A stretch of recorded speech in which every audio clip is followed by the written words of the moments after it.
Assalamualaikum warahmatullahi wabarakatuh.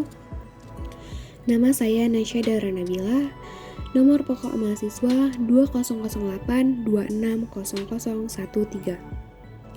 Saya dari Fakultas Kedokteran Universitas Muhammadiyah Sumatera Utara. Di sini saya ingin menjelaskan sedikit poin-poin tentang kelistrikan sel. Dari mulai definisi, kemudian proses atau mekanisme kerja, kemudian struktur dari kelistrikan sel, kemudian hal-hal yang dapat mengaruhi perubahan pada kelistrikan sel. Semoga para penonton bisa melihat dengan enjoy. Jangan lupa di like, comment, and subscribe. Selamat menonton. Yang pertama, saya ingin menjelaskan definisi kelistrikan sel. Definisi kelistrikan sel merupakan kemampuan untuk memindahkan muatan ion-ion dari suatu ruangan ke ruangan yang lain. Kelistrikan sel dipengaruhi oleh adanya ion-ion yang terdapat di dalam sel. Ion tersebut adalah ion Na+, kemudian K+, kemudian Cl-, dan protein. Tahukah kamu mengapa kita dapat merasakan sakit ketika dicubit? Ternyata rasa sakit itu muncul karena kulit kita menerima rangsangan berupa cubitan tadi. Rangsangan ini kemudian diubah oleh sel saraf dalam kulit menjadi impuls. Nah, kita masuk ke proses atau mekanisme kerja. Tapi sebelum itu, kita harus membahas dulu struktur-struktur dalam kelistrikan sel. Di dalam struktur kelistrikan sel, ada beberapa struktur. Yang pertama, ada inti sel.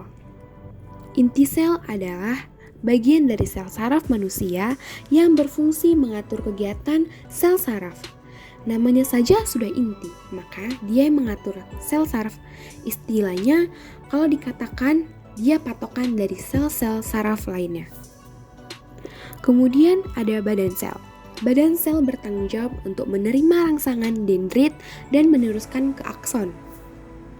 Sementara akson, dia bagian bertanggung jawab atas impuls listrik dari satu sel syaraf ke sel syaraf berikutnya yang berakhir pada target akhir yaitu organ ataupun otot.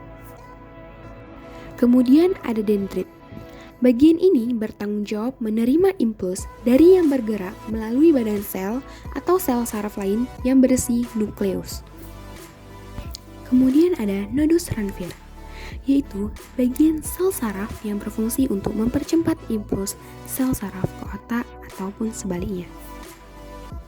Kemudian ada sel Schwann, yaitu bagian dari sel saraf manusia yang membantu meregenerasi akson.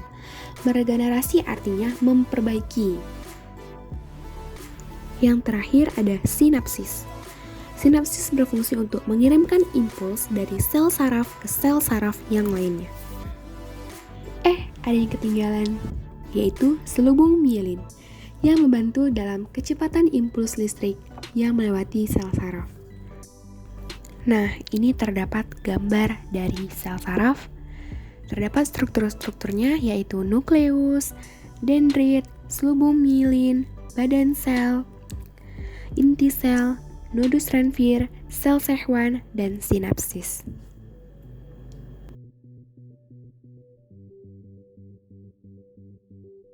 Nah, kemudian kita masuk ke bahasan yang terakhir, hal-hal yang dapat mempengaruhi atau menyebabkan perubahan pada kelistrikan sel. Hal-halnya hanya satu, yaitu disebabkan adanya rangsangan.